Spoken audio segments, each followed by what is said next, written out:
In today's video, I'm going to teach you how to split payment in QuickBooks. Splitting a payment is helpful when one bank charge or deposit needs to be recorded in more than one category. Think of a single purchase that included supplies and shipping, or a card charge that covered items for different departments. By splitting the transaction, you keep your reports accurate and make reconciliation smoother later. Start by opening QuickBooks in your browser and signing into your company file. Give your books a moment to load so all transactions are up to date. From there, head to Bank Transactions. Depending on your view, this may appear under Transactions or Banking in the left menu. Make sure you're on the correct bank or credit card account at the top so you're working with the right feed.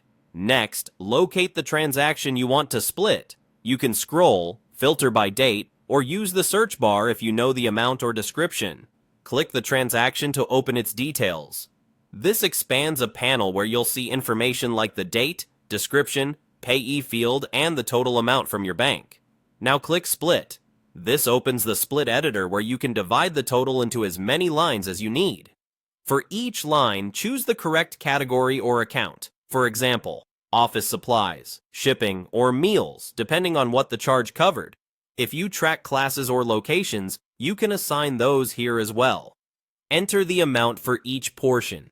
Keep an eye on the remaining balance indicator. As you fill in the amounts, it should count down to 0, confirming that the split lines add up exactly to the total of the transaction. If you need to break out tax or tips, add another line and assign it to the appropriate account your business uses for those items. Add a clear memo describing what you split and why. This makes future reviews and audits much easier. Set the payee if it's missing and keep it consistent with the vendor or source for the main purchase. If you're splitting an incoming deposit instead of an expense, use the income categories that reflect what was actually received.